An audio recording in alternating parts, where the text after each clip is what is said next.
పాలించుకోండి అని చెప్పి ఓటు హక్కునిచ్చారు. ఇవాళ 85% మనం ఉన్నాం, ఎస్సీలు అయితేనో బీసీలు అయితేనో. 85% ఉన్న మనం వాళ్ళు జెండా మోత జెండా కూలీలుగా మిగిలిపోయాం. ఎవడన్నా ఈ నియోజకవర్గంలో ఒక ఎస్సీ వాడు ఎమ్మెల్యే అవ్వగలిగాడా? మరి మన జనం ఎంతమంది ఉన్నాం కదా, ఎందుకు అవుతలేదు?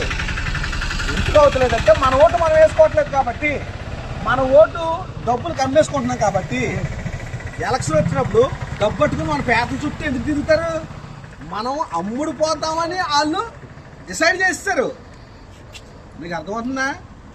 కానీ అది ఎంతవరకు? ఇవాళ ఎలక్షన్ అయిపోతే మళ్ళీ మన మొహం చూడవుతాడా? రేపు పొద్దు మనకు ఆపదొస్తో చూడవుతాడా? నీకు ఓటు లేకపోతే మన పేటలో కానీ మన ఇదిలో కానీ ఎవడని వస్తాడా? మరి అది మనకి ఎందుకు అర్థం కావట్లే? ఆ ఓటు ఇచ్చిన మహానుభావుడు చెప్పిన మాటలు ఎందుకు వదిలేస్తాం? రాజ్యాధికారం మన అంతిమ లక్ష్యం అని చెప్పాడు కదా ఆయన.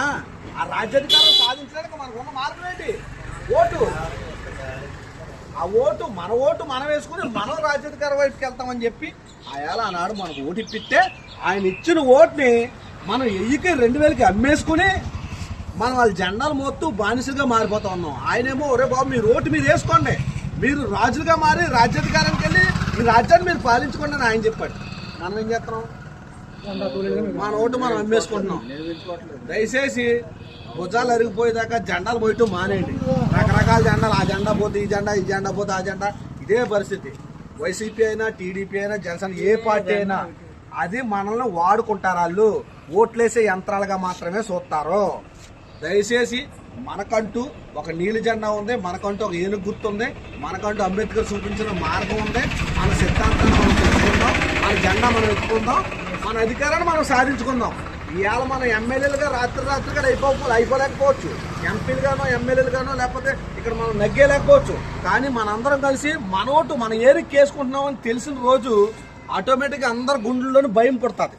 మనందరం ఏకమవుతున్నాం అంటే అయ్యి బాబు వీళ్ళందరూ ఏకమవుతున్నారా బాబు, వాళ్ళకి చేయవలసినవి వాళ్ళు చెయ్యకపోతే రేపు పొద్దున మన మీదకి ప్రమాదం వచ్చి పడుతుందని పరిగెట్టుకుంటూ వస్తారు. కానీ ఇవాళ మన పరిస్థితి ఏంటి? పేటలోని 1000 మంది జనం ఉంటే అందులో ఒక 500 మంది జనసేన, ఒక 500 మంది టీడీపీ, ఒక 500 మంది వైసీపీ, ఒక 500 మంది అటు ఇటు ఉంటారు. వాళ్ళందరూ ఏకతాడి మీదకి వచ్చి నిలబడితే ఎవడన్నా ఆగలడా? మరి అది మనకు తెలుసుండి కూడా ఎందుకు కల్లేకపోతున్నాం? అలా ఎడదెత్తారు. అదే వాళ్ళ రాజకీయ కుతంత్రం. వాళ్ళు ఏ కుతంత్రం అన్నా చేస్తారు వాళ్ళు కుర్చీలో కూర్చోవడం కోసం. ఎంత రాజకీయానికన్నా దిగుతారు వాళ్ళు కుర్చీలో కూర్చోవడం కోసం. ఎలాంటి పనులన్నా చేస్తారు వాళ్ళు కుర్చీలో కూర్చోడానికి. మనం కుర్చీలో కూర్చోవడం కోసం రాలేదు. మనం అట్టడుగున కూలి పని చేసుకుని మన ప్రజల్ని వాళ్ళకి అర్థమయ్యేలాగా ఓటు విలువేంటో చెప్పి వాళ్ళని కొంచెం చైతన్యపరిచి వాళ్ళ హక్కుల కోసం వాళ్ళు పోరాడుకోవడం కోసం, మన ఆత్మగౌరవం కోసం, మన రాజ్యాధికారం కోసం మనం ప్రయాణించేవాళ్ళం. కానీ వాళ్ళు సంపాదించుకోవడానికి, అధికారాలు చేజిక్కించుకోవడానికి, వాళ్ళు పగ తీర్చుకోవడానికి, వాళ్ళు కుర్చీ కోసం ఏమైనా చేస్తారు. కానీ మన సిద్ధాంతం బలమైన సిద్ధాంతం. మన సిద్ధాంతం తెలుసుకున్న నాడు ఎప్పటికైనా వాళ్ళు ఊరుదులుకోవాల్సిందే. అది మనం తెలుసుకుని మన ఓటు మనం వేసుకుంటే ఎప్పటికైనా మనం కుర్చీలో కూర్చోగలుగుతాం. ఇవాళ జరగకపోవచ్చు, రేపు జరగకపోవచ్చు, ఎల్లుండి జరగకపోవచ్చు. కానీ ఎప్పటికైనా సరే కుర్రోళ్ళందరూ పెంచుకుంటారు, అందరూ ఏకతాటి మీదకి వస్తారు, మన జెండా పట్టుకుంటారు. ఆ నమ్మకం మాకుంది. అది చెప్పడం మా బాధ్యత. నేను చెప్పుకుంటూ వెళ్తున్నాను. నేను చెప్పిన తర్వాత అది వినటం, దాన్ని పాటించకపోవడం అనేది మీ జ్ఞానానికే వదిలేస్తాం. అది ఆ ఆలోచన మీకే వదిలేస్తాం. ఇప్పటికైనా అర్థం చేసుకుని ప్రతి ఊరు నుంచి కూడా మన బహుజన సమాజ్ పార్టీకి ఇద్దరు నాయకులు, మనమే నాయకులు, మన జెండాకి మనమే నాయకులు. నేను ఉన్నాడు మీ పక్కూరే, మీతో పాటు కలుసుకున్నాడు, మీతో పాటు చదువుకున్నాడు, మీతో పాటు పొలం పని చేసినాడే. ఇవాళ ఎమ్మెల్యే కింద నిలబెట్టాం, మనం పోటీ చేశాడు. వాళ్ళు ఇస్తారా సీటు?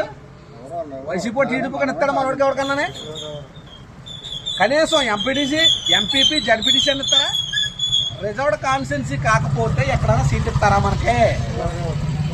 ఆ రోజు డాక్టర్ బాబాసాహెబ్ అంబేద్కర్ మన దేవుడు రాసిన రాజ్యాంగంలో రిజర్వేషన్ కేటాయించడం వల్ల రిజర్వ్డ్ కాన్స్టిట్యున్సీ అవటాల వల్ల తప్ప మన వాళ్ళు ఎమ్మెల్యే రిజర్వేషన్ రిజర్వ్డ్ కాకపోతే ఎక్కడా సీట్ ఇవ్వరు. మనకే గుర్తెట్టుకోండి. ఎక్కడైనా సరే మనం పోటీ చేయొచ్చు, కానీ రిజర్వ్డ్ అయితే మాత్రమే సీట్ ఇస్తారు మనకి. అక్కడ మనకు అవకాశం ఉంది కాబట్టి అప్పుడన్నా ఇస్తున్నారు, లేదా అప్పుడు కూడా ఎవరు. కానీ జనరల్ సీట్ ఇది. జనరల్ సీట్ లో ఎస్సీ క్యాండిడేట్ నుంచో పెట్టాం, జనరల్ సీట్ లో బీసీ క్యాండిడేట్ నుంచో పెడతాం, జనరల్ సీట్ లో ఎవరైనా నుంచో పెడతామా. ఎందుకంటే మనం అధికారం కోసం మాత్రమే రాలేదు, మన ఆత్మగౌరవం కోసం వచ్చాం. నీకు అర్థం ఉందా? గత 70 సంవత్సరాలు